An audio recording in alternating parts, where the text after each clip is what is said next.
Olá a todos, meu nome é Marco Aurélio Bortolin, eu sou professor de Direito Civil da disciplina de Contratos 1, da Universidade de Araraquara, Uniara.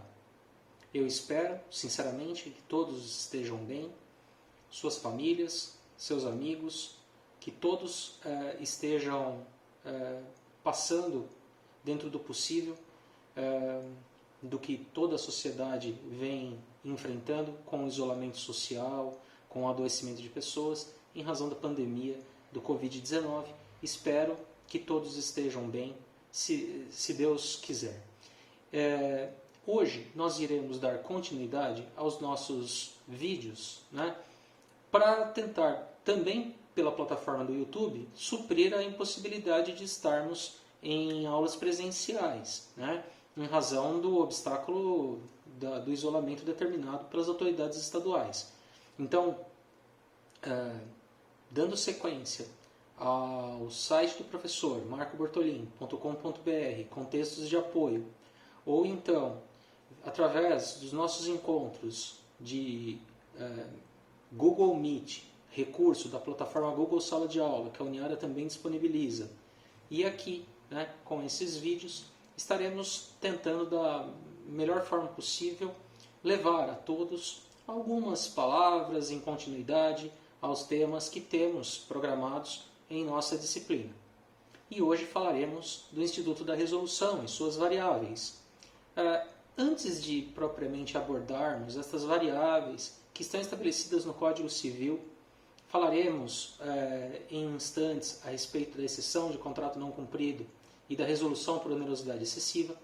Penso que seja necessário retomarmos um pouquinho, ainda que de forma breve, aspectos do tema extinção dos contratos.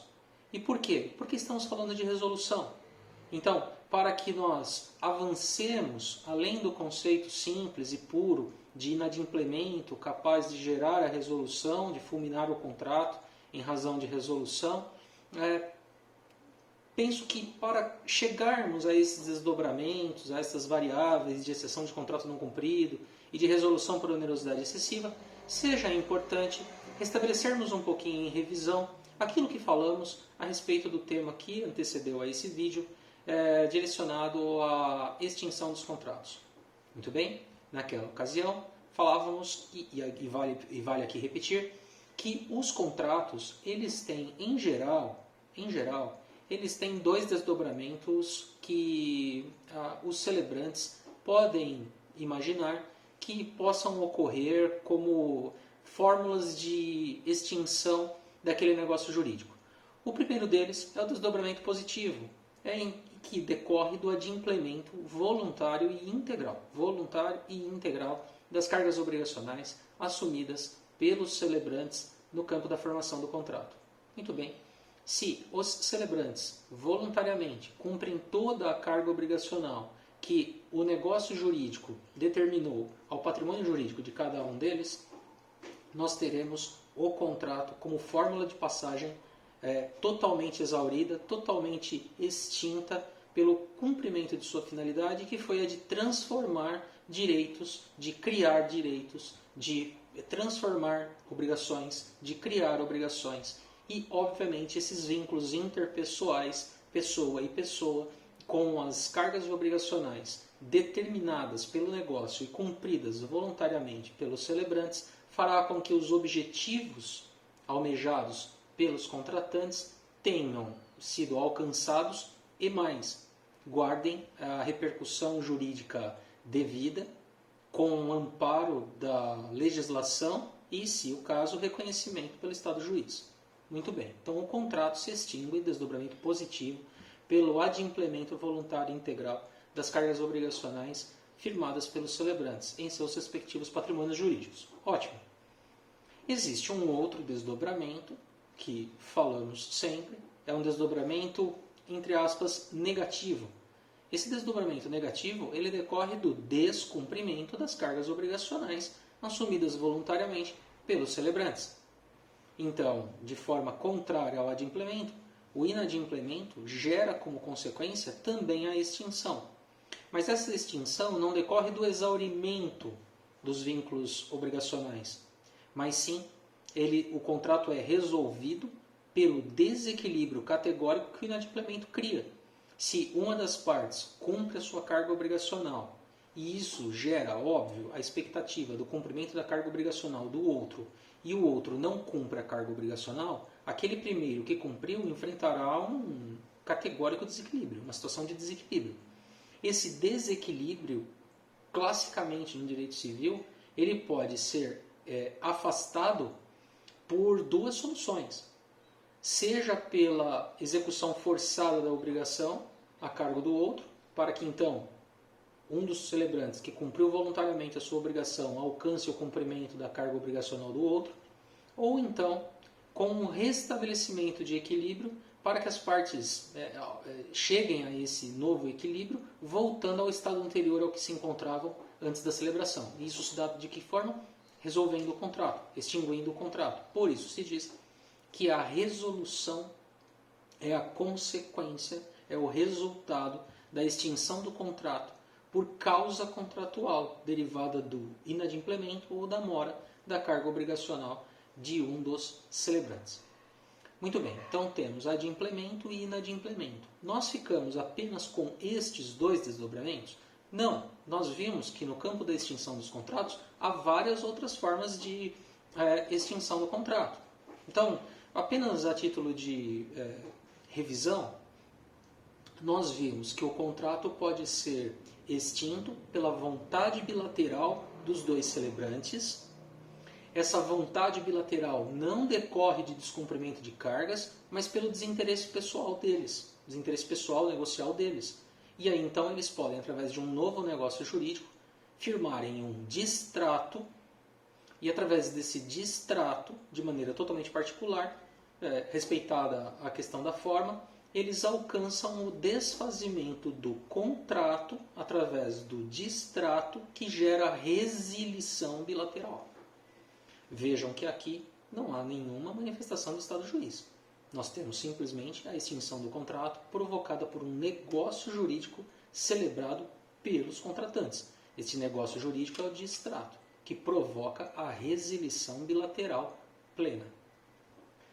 Nós temos também uma outra causa que é totalmente particular dos celebrantes, que é o desfazimento do contrato, também sem uma causa obrigacional, mas sim por um querer individual, não está ligado, não está atrelado a um descumprimento de carga obrigacional, muito pelo contrário. E esta pretensão, este pedido, esta posição do celebrante de maneira unilateral, ela é admitida em alguns contratos de acordo com previsão da própria legislação civil, que vai admitir que em alguns contratos ocorra este desfazimento sem causa obrigacional pretendida por apenas um dos celebrantes. Podemos citar a locação, podemos citar o mandato. O mandato é o melhor exemplo. Né? E este desfazimento por iniciativa de um dos contratantes sem causa obrigacional gera a resilição unilateral. Nós temos o distrato, que gera a resilição bilateral, e nós temos a extinção unilateral derivada da iniciativa de um dos celebrantes nas hipóteses em que a lei autoriza. Grande exemplo, a locação. Grande exemplo, o mandato. Muito bem. Foi necessário algum comportamento do outro contratante para isso? Não. Então, para os contratos que a lei admite, há que se aceitar a resilição. Resilição bilateral, resilição unilateral. Existe uma outra forma também que não decorre de manifestação do Estado juiz, não decorre da coisa julgada. Falamos da morte do contratante no contrato que determinava a obrigação de fazer personalíssimo. Então, para os contratos que encerravam a obrigação de fazer personalíssima, a morte do celebrante não gera nem mora, nem inadimplemento, mas sim impossibilidade do objeto, o contrato se torna inválido juridicamente e a sua extinção ela se dá de maneira automática pela cessação. Então, resilição bilateral, distrato, resilição unilateral, iniciativa da parte, nas hipóteses em que a lei admite, e cessação decorrente da morte do contratante obrigado a uma obrigação personalíssima. Vimos também a hipótese de reedibição.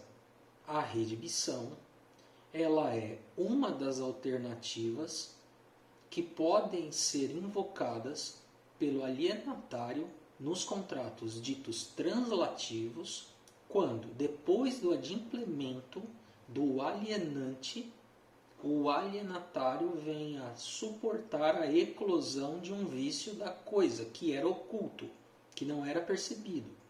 E aí então este vício eclodindo na fase pós-contratual, quando o adimplemento já tinha fulminado o contrato, e aí não estamos falando novamente de invalidade jurídica, aquele alienatário suporta um desequilíbrio. E aí, por conta do desequilíbrio, as hipóteses de reequilíbrio da situação contratual estão estabelecidas na lei civil através da ação edilícia estimatória, em que o contratante alienatário pode buscar o abatimento proporcional do preço, ou então através da ação edilícia redibitória, em que ele vai buscar a extinção do negócio com o retorno das partes ao estado anterior à contratação. A redibição, essa sim, tem iniciativa por uma das partes, no caso o alienatário, e vai ser determinada por sentença através do estado juiz. Aí dirão vocês assim, puxa, mas será que era necessário mesmo um alídio? Vejam, o próprio alienante nem sempre tem condições de saber se o vício que eclodiu lá na fase pós-contratual, quando ele já cumpriu a carga obrigacional dele, se ele era pré-existente à tradição, se ele nasceu posteriormente à tradição. Então, me parece um comportamento normal, uma lide natural, um surgimento natural de lide numa situação dessa. E a redibição, então, ela vai ser determinada por sentença. Nós temos, então, resilição bilateral, resilição unilateral, cessação, redibição. E chegamos a uma outra daquelas que nós destacamos no vídeo passado, que é a resolução. A resolução, ao contrário das anteriores, está relacionada ao descumprimento direto da carga obrigacional. E a resolução prevista no artigo 475, ela será pedida pelo contratante que está suportando os reflexos de desequilíbrio gerados pela mora ou pelo inadimplemento da carga obrigacional a cargo do outro celebrante. E aí também, por sentença, será reconhecida a mora e o inadimplemento e nesse caso será determinada a extinção do contrato, resolvendo mais perdas e danos. Muito bem. Uma vez que nós chegamos a essa pequena revisão para determinarmos realmente aonde está a resolução, o nosso objetivo agora é falarmos um pouquinho sobre as variáveis em torno da resolução, sempre com esse viés prático. Porque não é suficiente apenas ficarmos na teoria. Nós precisamos avançar um pouco para o processo civil, para que nós pensemos como que essas situações em torno da resolução elas vão se desdobrar, sobretudo aqui, no nosso curso de graduação. Então vejam só, a extinção do contrato não cumprido é um instituto que está focado em variações do campo da resolução. Vamos começar pela extinção do contrato não cumprido e vamos falar da resolução por onerosidade excessiva, mas ambos os institutos, dos artigos 476 a 480 do Código Civil, estão ali determinando variáveis em torno desse conceito básico de resolução que nós acabamos de falar. Então, aquele resultado do descumprimento da carga obrigacional que foi gerado, que foi causado pelo descumprimento da carga obrigacional e que foi pedido pelo outro contratante que está sofrendo os reflexos desse desequilíbrio. Muito bem, então a partir desse conceito, vamos analisar estas variáveis. Muito bem, a exceção do contrato não cumprido, ela tem duas aplicações. Vamos começar pela primeira, prevista no artigo 476 do Código Civil. De acordo com o artigo 476 do Código Civil, determinado contratante que venha a ser provocado como causador de mora ou inadimplemento, ele tem um mecanismo de defesa, que é a exceção de contrato não cumprido, através da qual ele pode apontar que a mora ou inadimplemento não é exclusividade dele. Na verdade, o outro contratante também não cumpriu integral ou parcialmente a carga obrigacional a qual estava obrigado. Então, trata-se de um mecanismo de defesa àquele contratante que está sendo demandado por conta de mora ou inadimplemento e que sustenta que o seu comportamento não é isolado frente ao negócio jurídico, mas sim uma decorrência do descumprimento da carga obrigacional do outro também, aquele que se arvora na condição de credor. Dirão vocês assim, nossa, mas é pouco provável que alguém, num contrato bilateral, que não tenha cumprido absolutamente nada da sua carga obrigacional, vá a juízo para buscar a resolução do contrato e impor perdas e danos ao outro, porque ele também não cumpriu a carga obrigacional. Vejam, na prática, o que acontece é que há um nascimento de lide em torno de um desajuste na fase pós-contratual entre os celebrantes. O que nós temos aqui não é uma situação tão clara como a que eu acabei de mencionar, de que alguém que não cumpriu absolutamente nada da sua carga obrigacional irá acionar o Estado juiz para demandar pretensão contra o outro contratante, imputando a ele um comportamento capaz de gerar a resolução do contrato, se ele próprio autor não cumpriu absolutamente nada. Não é isso. Mas vamos supor que exista um contrato, estamos falando, vamos sugerir aqui, um contrato de compra e venda, fornecimento de matéria-prima. E aí aquela empresa que forneceu a matéria-prima não recebeu o pagamento. E aí, consequentemente, foi buscar proteção do Estado juiz, afinal de contas, tinha como base de sua pretensão um negócio jurídico válido. E aí, invocando então o comportamento da empresa compradora da matéria-prima, que não efetuou o pagamento, busca a resolução do contrato mais perdas e danos com a reposição das partes ao estado anterior, ao da contratação. Muito bem. A empresa contestante, ela pode simplesmente estar numa situação em que ela não conseguiu cumprir a carga obrigacional mesmo, pagamento, ou pode trazer ao processo uma ampliação da lide, trazendo ao processo uma ampliação do que deve ser discutido na fase pós-contratual para aquele negócio, por exemplo, apontando que, a despeito de ter sido entregue a mercadoria, ela não foi entregue conforme o contrato rezava. Ou ela não foi entregue com a qualidade que o contrato rezava, ou na quantidade que o contrato estabelecia. Ou de forma diversa do que o contrato estabelecia. Ou com a qualidade que o contrato, ou de forma dissonante à qualidade que o contrato estabelecia. E ela foi advertida que aquela carga estava errada, que ela estava subdimensionada, que ela estava deteriorada, que não foi entregue na data certa, que aquilo estava gerando prejuízos ao outro. Então, a forma de justificar o não cumprimento da carga obrigacional, a motivação do descumprimento da carga obrigacional é justamente o descumprimento primeiro da carga obrigacional do suposto credor.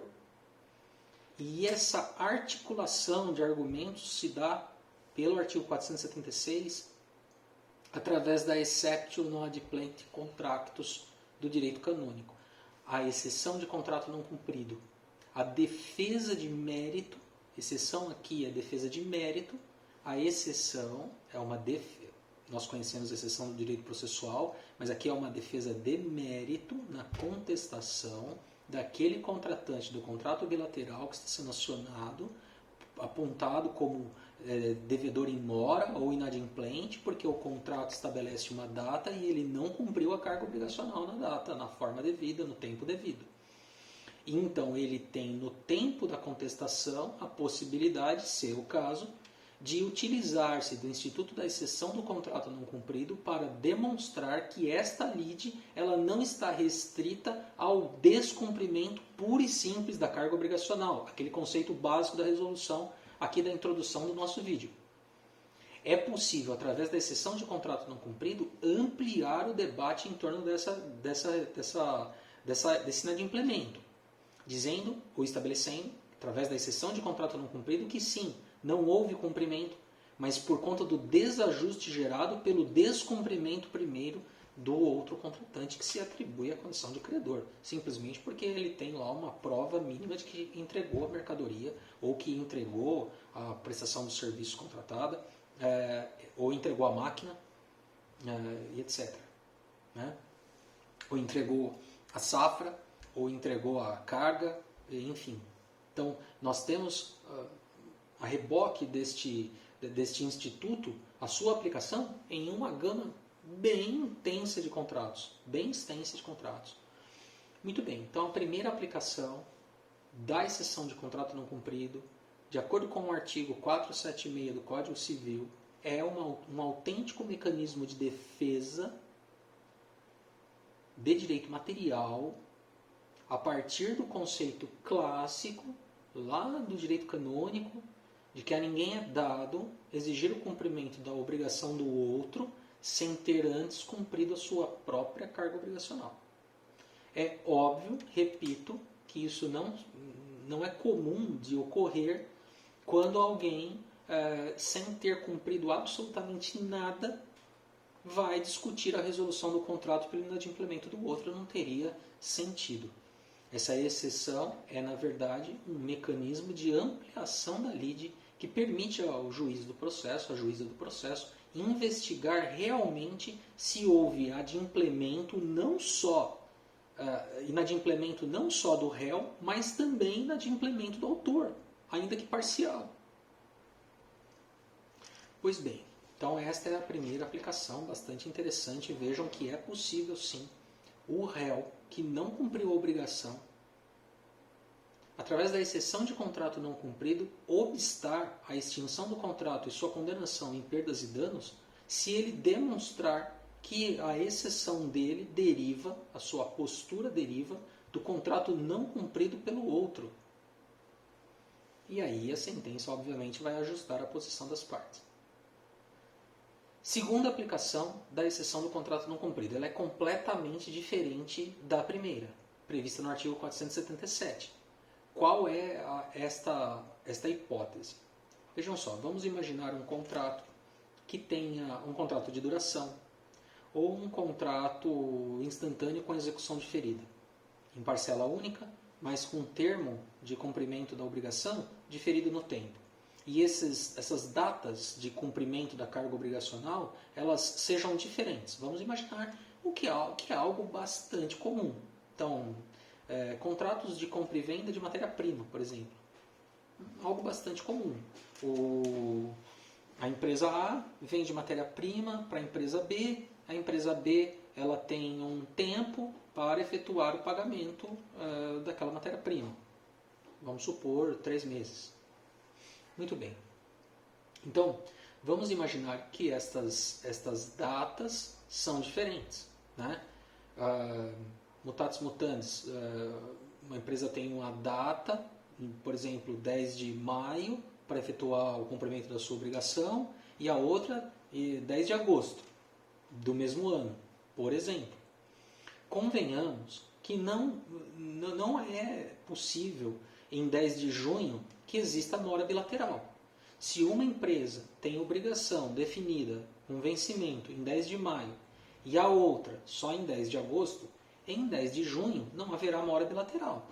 Pode existir apenas mora unilateral, inadimplemento unilateral, daquele que tinha a obrigação vencida em 10 de maio e não cumpriu. Então estamos lá em 10 de junho e a empresa credora, aquela que está esperando o cumprimento da carga obrigacional desde maio, ela não se conforma mais com o atraso e ela busca então a extinção do contrato ou a execução forçada do contrato, mais perdas e danos.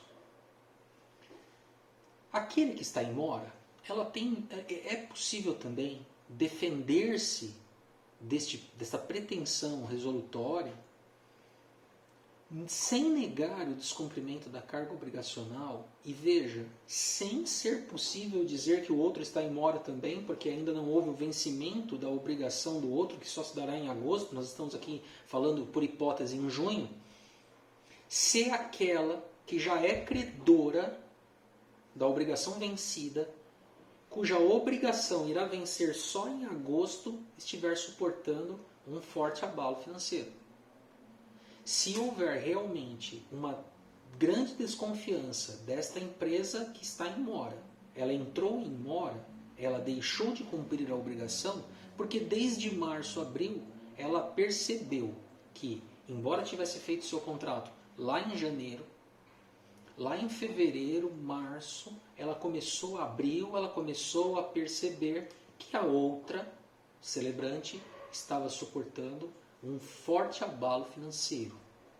Ela estava com várias pendências no mercado, na praça, demitindo funcionários, sofrendo reclamações trabalhistas, ela estava com várias execuções fiscais, várias execuções na justiça comum, ela não tinha bens a penhorar, muitos protestos e tudo muito rapidamente.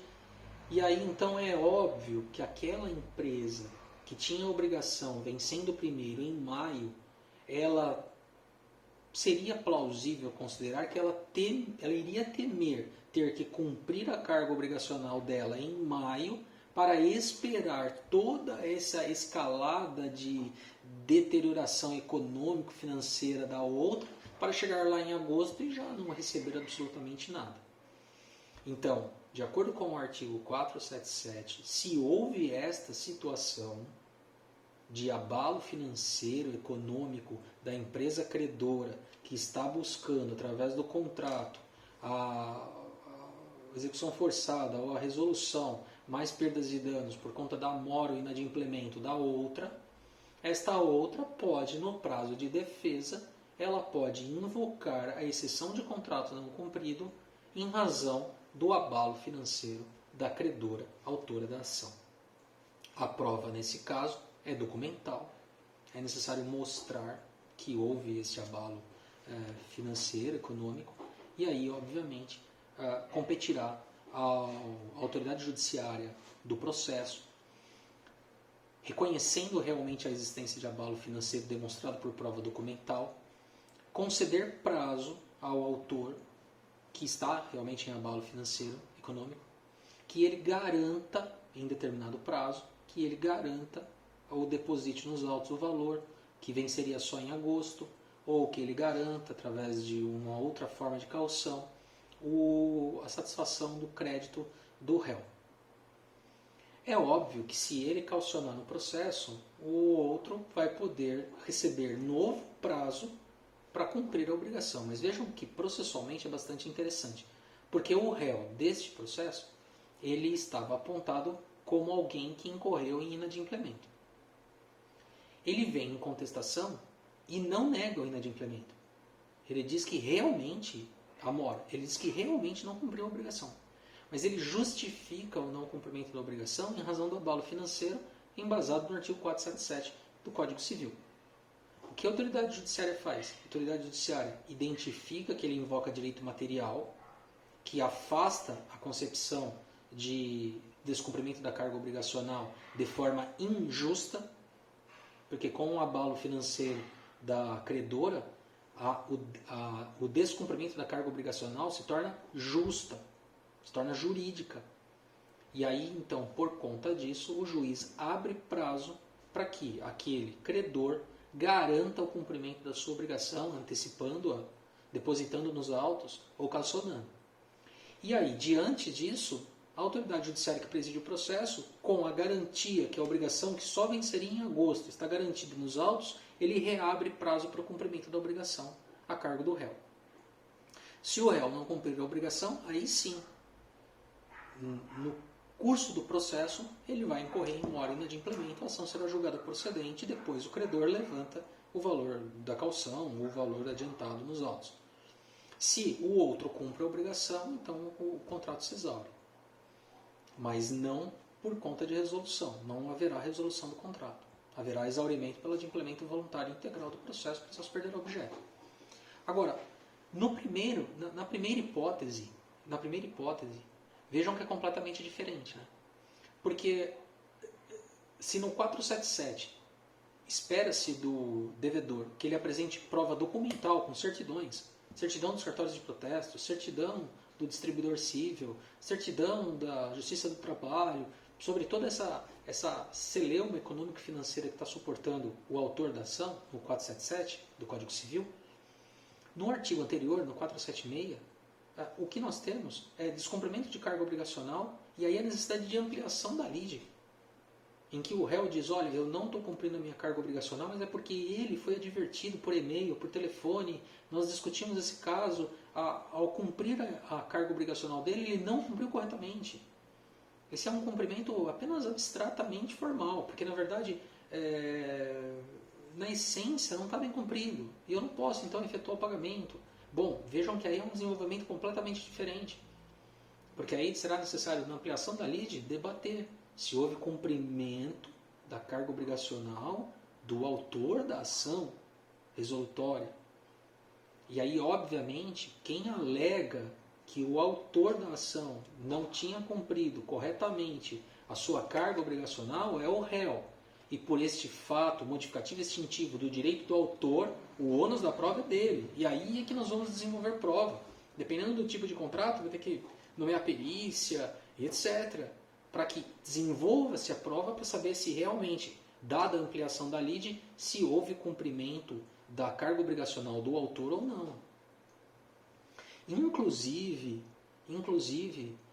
caros e caras, é possível, além da exceção do contrato não cumprido, que o contestante, na hipótese do artigo 476, apresente reconvenção, inclusive, para ele extinguir o contrato, a pedido dele, réu reconvinte, por conta do descumprimento flagrante na essência da obrigação a cargo do autor reconvindo. Então, por isso que eu disse no início do vídeo que essa matéria dos artigos 476 e 477, embora pareça isoladamente simples, nós temos que pensar processualmente. Vejam que no 477, o que se espera, lá do Código Civil, o que se espera do recipiente, né, do contestante que invoca para si a defesa de mérito de exceção de contrato não cumprido, é prova documental. E aí, do abalo financeiro do autor. E aí o que acontece? Abre-se prazo para garantia ou antecipação da obrigação a cargo do autor. Se o autor não consegue realmente, ele está realmente em situação de quase insolvência ou insolvência, ele não vai conseguir garantir e aí aquela mora se torna justificada por parte do réu. Agora, na hipótese do 476, o que nós temos é algo diferente.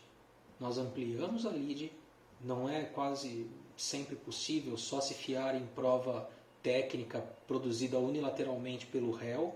Então, provavelmente será necessário estabelecer uma dilação probatória para que o réu, que alegou o fato modificativo extintivo do direito do autor, qual seja o descumprimento inicial da carga obrigacional do credor, do suposto credor, através de fase probatória, ele demonstre isso. Isso se dá através de uma defesa direta de mérito. Agora, eu fico pensando aqui, se for só uma exceção de contrato não cumprido na contestação, e se a exceção estiver certa, o juiz vai se limitar, ou a juíza, a julgar improcedente a ação resolutória. Mas as partes continuam com um problema frente ao contrato descumprido de lado a lado. Então, talvez, pensando processualmente, seja conveniente aquele que se vale da defesa direta de mérito de exceção de contrato não cumprido na contestação, também já resolver o contrato. Isso se conseguirá através de reconvenção. E aí nós temos uma lide bem ampliada mesmo, como o 476 traz consigo, traz em seu bojo. Né? Estabelecendo uma interdependência com o processo civil é o que a primeira hipótese de exceção de contrato não cumprido vai exigir no desenvolvimento do processo. Já no 477 é outro desenvolvimento completamente diferente. Muito bem, essa é uma variável da resolução.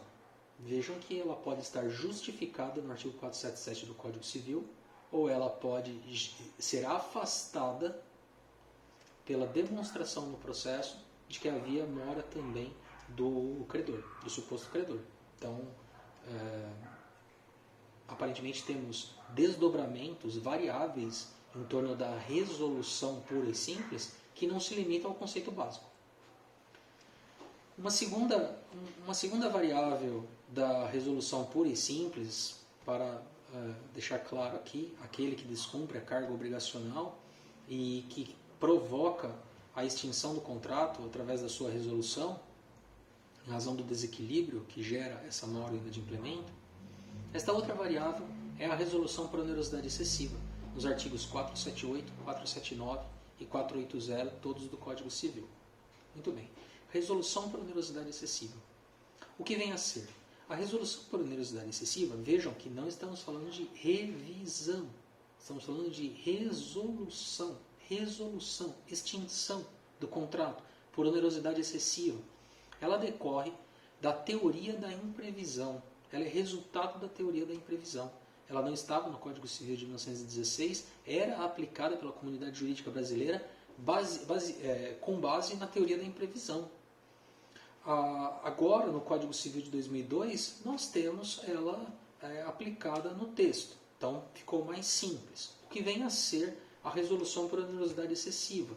Forma de extinção do contrato pelo contratante que está em mora, está em vias de entrar em mora frente à carga obrigacional, ou já está em mora frente à carga obrigacional por conta de uma onerosidade excessiva que ele passou a suportar no curso do processo por conta de fatores que eram imprevisíveis, a qual não só os celebrantes, mas a qualquer celebrante, e que não foram previstos pelos celebrantes quando da celebração do contrato.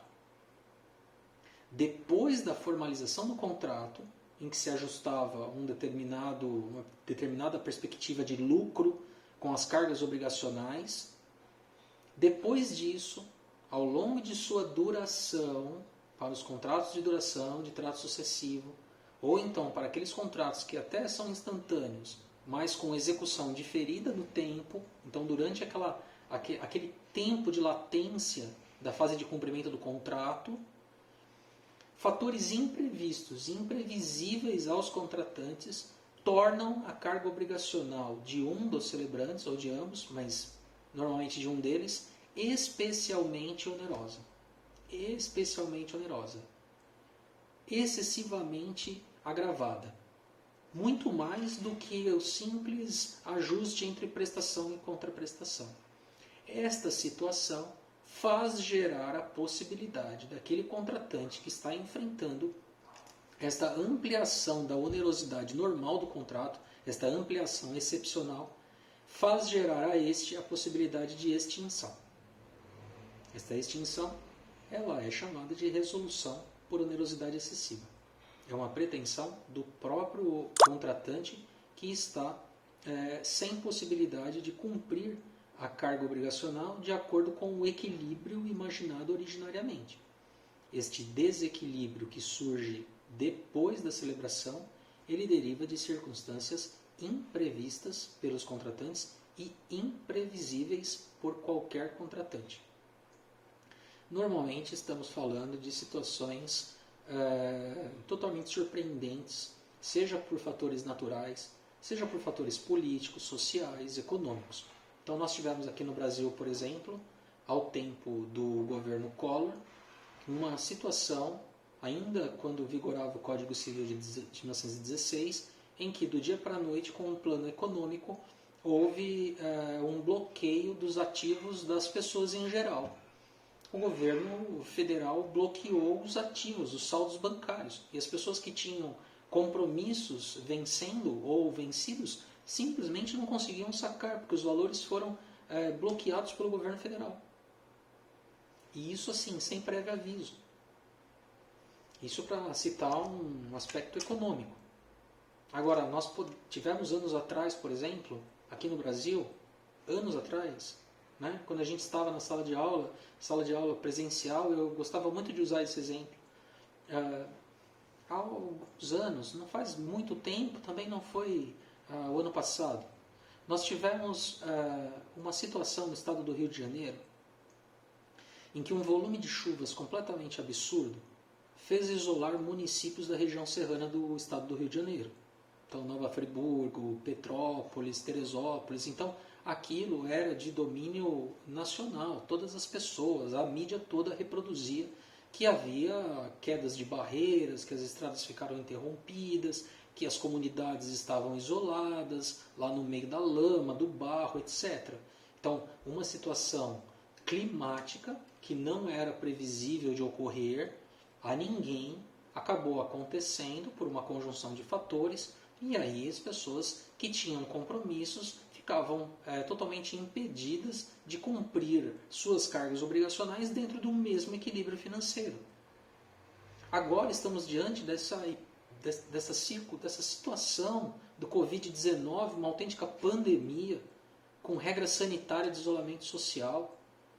Então, é óbvio que o direito civil ele segue a lógica da força maior, do artigo 393 e seguintes. É óbvio, os contratos estão diretamente atingidos por força maior nesse momento.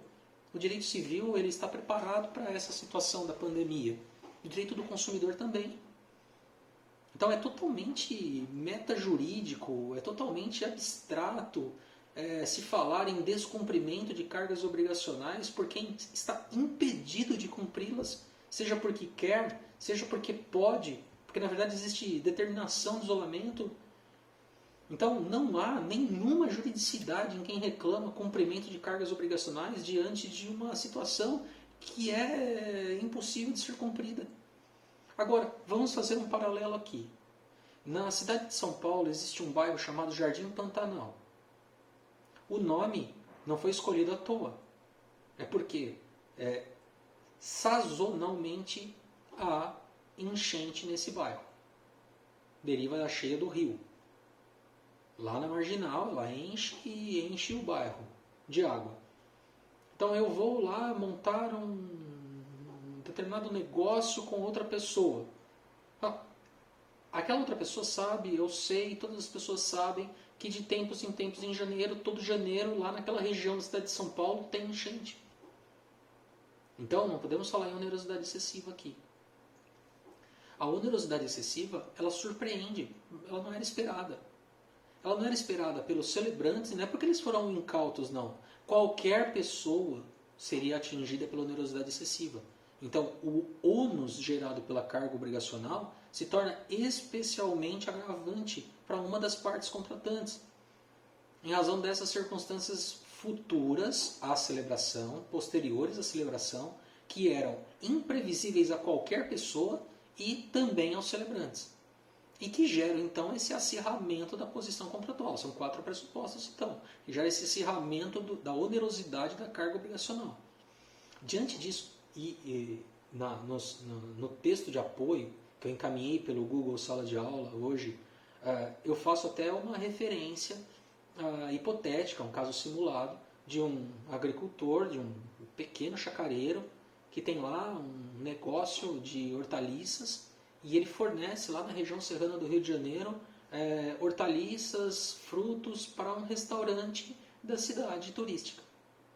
E através desse contrato, um contrato de duração, ele tem que entregar esses hortifrutis fresquinhos toda semana. E ele está ali trabalhando de sol a sol, e na verdade vem uma intempérie dessa natureza, e ele não consegue, com uma margem de lucro que ele imaginou pequena para entregar hortaliças ali, ele só tem uma estrada, para ele suplantar a queda da barreira, para não enfrentar a cláusula penal do contrato, ele teria que dar uma volta gigantesca para entregar a carga, para fugir da cláusula penal, fazendo com que o contrato exercesse uma função antissocial, porque na verdade ele, em razão do contrato, vai ter que ter pesadas perdas só para ficar livre da cláusula penal, ou seja, não há razoabilidade nenhuma. Então, com base neste exemplo, nesta tentativa de deixar mais claro, né, através de um exemplo um tanto romântico, um tanto facilitador, a ideia é mostrar para vocês que aqui a resolução por onerosidade excessiva é pedida pelo devedor. Mas o conceito básico da resolução que nós vimos lá no comecinho desse vídeo é o contrário. A e B celebram um contrato bilateral. A cumpre a carga obrigacional, B não cumpre. Quem que pode pedir a resolução do contrato? A. Porque A está enfrentando o desequilíbrio gerado pela mora ou pelo inadimplemento de B. B é réu nesse processo, B será o réu e suportará perdas e danos. Suportará a resolução mais as perdas e danos. Então, o conceito básico de resolução é a extinção do contrato gerada pelo comportamento do contratante que descumpre a carga obrigacional voluntariamente assumida. O que nós temos aqui é uma variável um tanto quanto diferente. Porque aquele contratante agora, aqui, neste novo exemplo, é ele que não está conseguindo cumprir a carga obrigacional com uma onerosidade normal. Por conta da onerosidade excessiva, ele, devedor, ele vai pedir a resolução do contrato. Obviamente não há perdas e danos. Ele vai pedir a resolução do contrato. A pretensão pode ser dele. Agora, novamente, relacionando a matéria com o processo civil. Ah, Marco Aurélio, mas este chacareiro, vamos pegar o exemplo, este chacareiro que tem que entregar as hortaliças, você está dizendo que ele poderia então aforar a ação resolutória, sem perdas e danos. Sim. E se o restaurante que não recebeu as hortaliças, que não é sensível à questão da queda da barreira, do isolamento da chácara, que ele não pode chegar por vias normais até a cidade, se o restaurante for insensível em relação a isso? O restaurante entra com ação de resolução normal, resolução lá, conceito básico, porque o chacareiro não cumpriu a sua obrigação e tem cláusula penal no contrato. Bom, o que faz este chacareiro então com seus advogados? Sua advogada, seu advogado? Ele pode se defender nos autos, dizendo que não deu mora, em razão da força maior, então não incorreu em descumprimento do contrato por força maior, artigo 393, ele pode perfeitamente invocar isso, regra de direito material, lá do direito das obrigações, do livro das obrigações, na contestação. Para quê? Para que o autor, o restaurante, seja sucumbente nessa ação, não ganhe a demanda. Mas ele ainda pode lançar mão de reconvenção para buscar a resolução por onerosidade excessiva. Bem interessante. Ele pode contestar com base na força maior externa e ele pode reconvir com base na onerosidade excessiva. Agora, se a hipótese for contrária, se o restaurante ficou lá quietinho e a cláusula penal está correndo, e o chacareiro não é muito precavido e ele quer extinguir o contrato em razão deste fantasma da cláusula penal no contrato que está assombrando ele, o que ele faz? Ele afora a ação, ele vai judicializar a sua pretensão de resolução por onerosidade excessiva na condição de devedor da obrigação. Devedor da obrigação, mas não responsável. Ele não é responsável em razão da força maior externa. Importante isso, né? Nós falamos isso lá há 2 vídeos. Ele é devedor da carga obrigacional, mas ele não é responsável. Vejam que ele pode ser autor da ação ou ele pode ser réu reconvinte, né? O artigo 479, ele admite que o outro contratante, aquele que não está suportando a onerosidade excessiva, ao ser citado pela ação proposta pelo outro contratante, na ação de resolução pela onerosidade excessiva, ou mesmo ao ter que se defender da reconvenção, é importante a gente fazer essa distinção, ele pode propor a revisão do contrato, alterar as bases do contrato, da carga obrigacional. Isso é muito importante. eu diria, fundamental, porque atende ao princípio da conservação do contrato, porque o contrato tem uma função, porque ele é importante economicamente ao meio social, porque ele conserva o vínculo, porque a conservação do contrato é uma solução, inclusive econômica para as partes. Então vamos imaginar que o chacareiro, naquele exemplo, entrou com uma ação, aforou ação, propôs ação de resolução por onerosidade excessiva. Ou então, ele reconviu, ele sustentou na contestação força maior externa e reconviu pedindo resolução por onerosidade excessiva.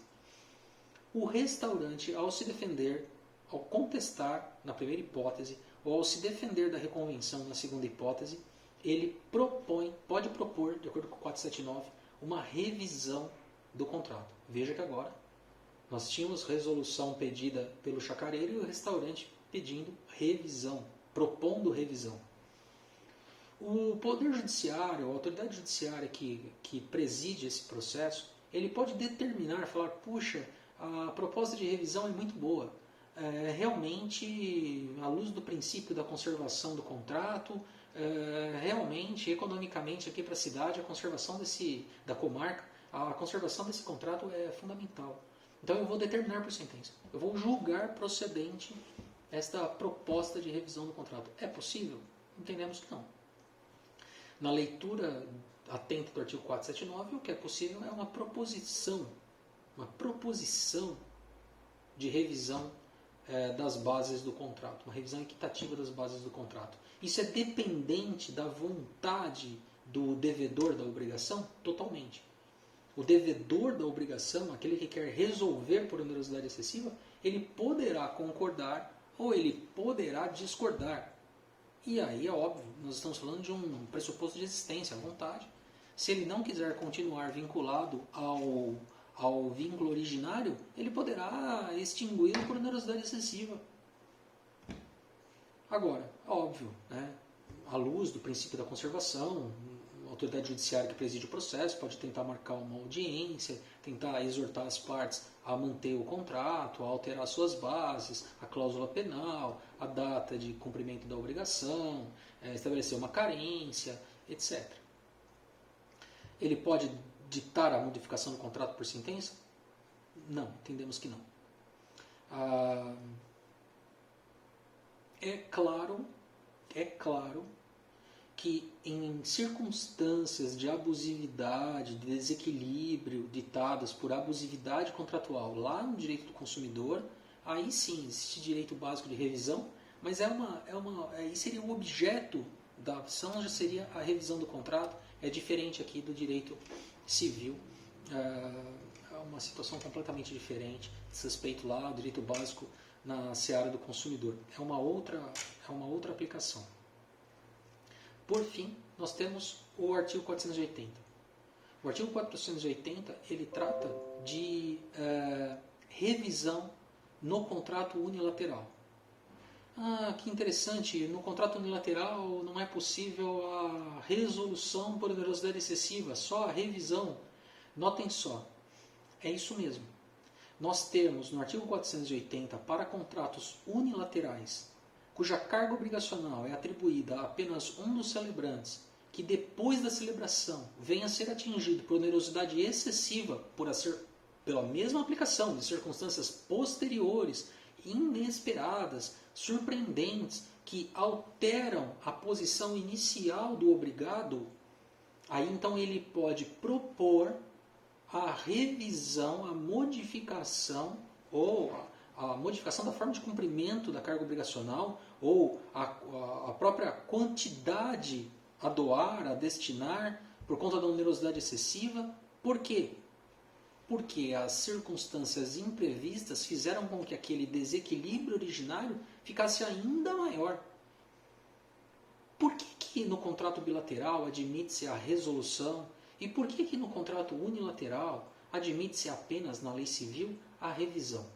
Vejam só, no contrato bilateral existe um equilíbrio ditado por um ponto de sinalagma entre prestação e contraprestação dos celebrantes.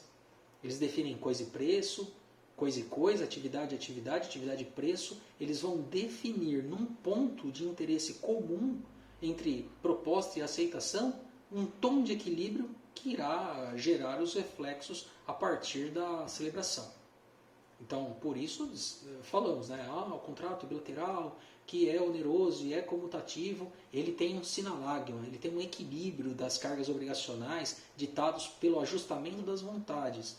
Muito bem.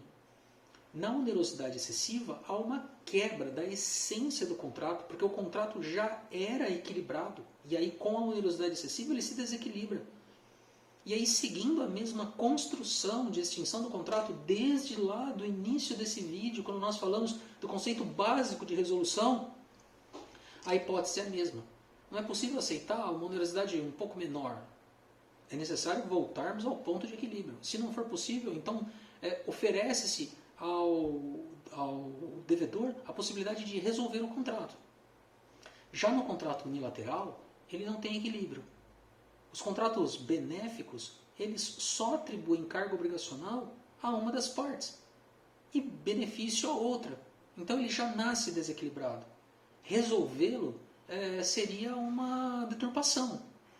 Por quê? Porque ele não é tomado pelo equilíbrio no seu surgimento. Ele é tomado pelo desequilíbrio. O doador que faz uma doação pura, ele celebra um ajuste negocial que é totalmente desequilibrado. Só ele tem carga obrigacional, só ele tem saída patrimonial. O donatário não tem carga obrigacional, nem saída patrimonial. A onerosidade excessiva que surge depois da celebração aumenta o desequilíbrio. Portanto, é jurídico, através da revisão ou da modificação, retomar o ponto de desequilíbrio e não simplesmente extinguir o contrato. Essa é a diferença entre o tratamento jurídico do artigo 480 para contratos unilaterais atingidos por onerosidade excessiva em relação aos artigos 478 e 479 que tratam das hipóteses possíveis em torno da onerosidade excessiva para um contrato bilateral.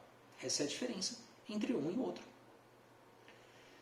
Bem, vejam que interessante, não é? Porque nós temos realmente, além das variáveis em torno do conceito básico de resolução, relacionamentos desta matéria com o direito processual, tanto na fase postulatória quanto na fase instrutória, e a posição da autoridade judiciária que preside o processo. Então é realmente um tema interessante. O texto de apoio ele traz dois temas, mas eu estou fazendo um vídeo para o primeiro tema e vou deixar para a semana que vem fazer um outro vídeo sobre o segundo tema do texto de apoio. Nós falaremos de contratos e terceiros. Agora, este de hoje, este tema, ele já é muito interessante e talvez ficasse pesado demais falarmos 2 horas sobre dois temas que são distintos entre si. Então eu vou optar por falar das variáveis da resolução neste vídeo e no próximo vídeo falaremos de contratos e terceiros, mas a matéria já está em texto de apoio para todos que quiserem vê-lo. Foi encaminhado pela plataforma Google. Além, obviamente, dos contatos pelo Google Meet na plataforma Sala de Aula, né, do Google, então, que a Uniara está disponibilizando. Bem, eram essas as considerações que eu tinha a fazer em relação ao tema dessa semana. Eu, sinceramente, espero que todos estejam bem. Falo novamente que desejo a todos que me assistem, as suas respectivas famílias, seus amigos, que todos estejam bem, que possam estar passando esse período de isolamento da melhor forma possível. Eu agradeço muito a atenção, de coração, queria agradecer essa possibilidade de estar me dirigindo a vocês e espero que aproveitem essa pequena exposição. Obrigado, até o próximo vídeo.